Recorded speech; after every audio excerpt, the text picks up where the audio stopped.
Bonjour à tous. Écoutez, aujourd'hui je vous propose de faire la visite de ma dernière acquisition. C'est cette maison qui est juste derrière moi. Allez, suivez-moi.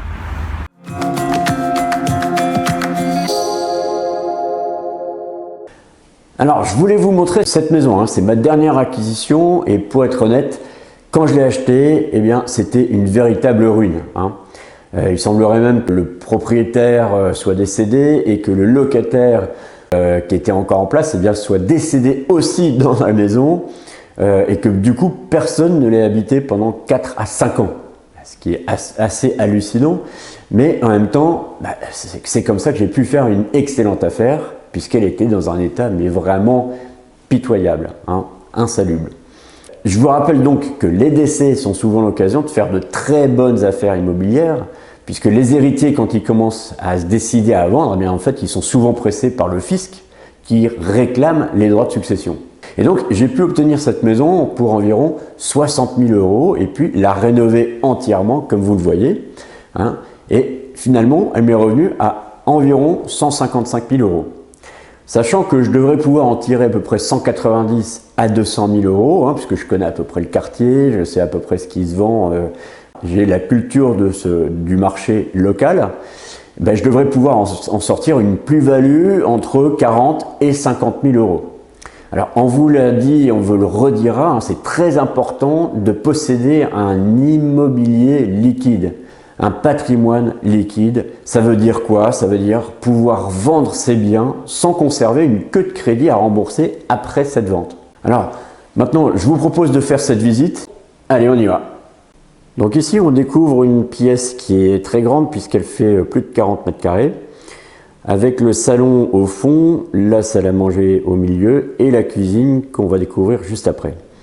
Donc là au fond vous voyez le canapé en L avec sa méridienne qui fait face à la télévision et également la PS4. Ici comme vous le savez c'est une maison qui est destinée à la location courte durée. Alors ne pensez pas qu'une PS4 soit un superflu, en fait c'est très apprécié. Alors que ce soit PS4 ou autre console. Mais les loisirs font partie des séjours quand ce sont des familles qui viennent séjourner. Donc pensez aux enfants et ça vous donnera des avis positifs. Ici on arrive au niveau de la table de salle à manger, voilà, qui peut accueillir 8 personnes. Ici on passe sur l'enceinte Bluetooth et les prises USB, voilà, judicieusement positionnées. Et ensuite on découvre la cuisine avec four, micro-ondes, les plaques induction, une hotte et puis évidemment un lave-vaisselle et tous les appareils indispensables, la cafetière qui est ici.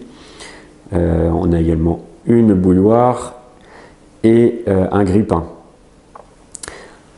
Si on va plus loin, on découvre une petite cour dans laquelle on a mis aussi un barbecue pour l'été. Et puis juste à côté ici, la première salle de bain qui contient les machines, donc lave-linge et sèche-linge, un lavabo et puis une douche pour les grands, 90 par 90. N'hésitez pas, si vous avez la place, de mettre des grandes douches, c'est toujours plus sympa. Alors on arrive au premier étage de cette maison, on a cassé toutes les cloisons et on a refait des espaces, donc on a mis 2 belles chambres.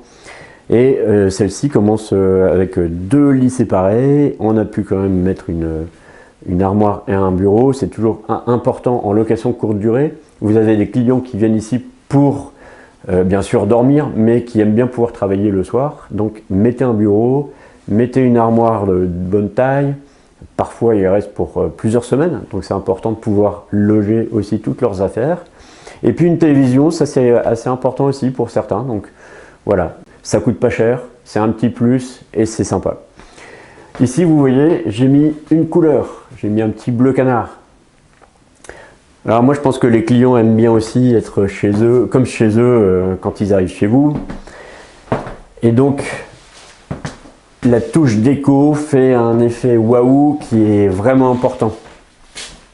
Ici, par contre, le mur est jaune, mais le rideau de l'armoire et bleu canard. Alors, pensez aussi à des petites astuces techniques, hein, comme cette prise USB que vous voyez à l'écran.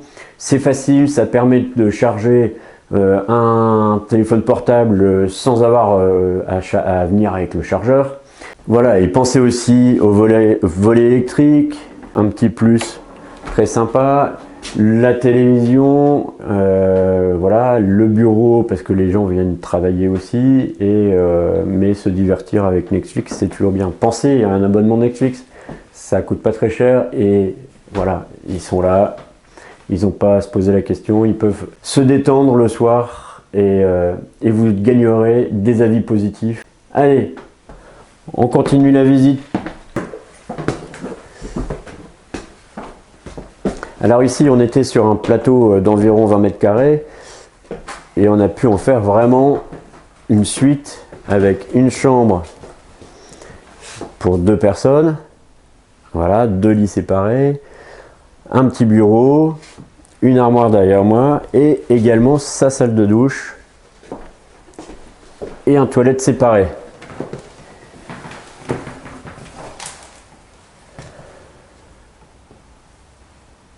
Et voilà.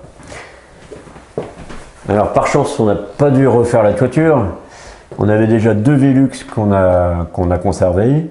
On a refait toute l'installation avec les cloisons et on a pu réaménager, comme sur une page blanche, réaménager complètement l'espace. Alors soignez les détails, vous voyez là par exemple dans chaque chambre, on a mis des prises USB pour recharger les téléphones portables. Ici, dans cette maison, chaque chambre a sa télé individuelle avec des casques pour pas déranger les voisins.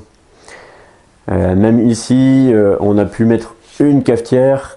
Tiens, tu peux la montrer là ici. Voilà. Et sur le bureau, également encore des prises USB pour recharger ce qu'on veut finalement. Voilà. On va redescendre et puis on va parler un peu chiffres.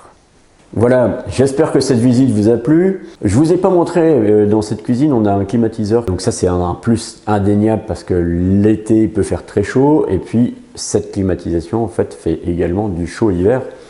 Donc, c'est plutôt un plus pour vos clients. On avait dit qu'on allait parler chiffres. Alors, cette maison, elle m'est revenue à 155 000 €, tout compris, hein, acquisition, donc 60 000 €, les frais de notaire et puis les travaux. Donc ces 155 000 €, bien, je les rembourse à la banque à hauteur d'environ 750 € par mois et j'ai un chiffre d'affaires prévisionnel de 2003 à 2500 € par mois avec donc un cash flow net d'environ 1200 à 1300 € par mois. Alors si on veut parler en rentabilité brute, ça devrait nous faire à peu près 17 à 18% de rentabilité brute. Une fois qu'on a tout payé, le crédit, les charges, les assurances, etc., on arrive à une rentabilité de 10%. Et ça, c'est ce qui reste à la fin. C'est du cash flow net après impôt, puisqu'on n'a pas d'impôt à payer au régime réel en LMNP. Et ça, on vous redira ces éléments-là.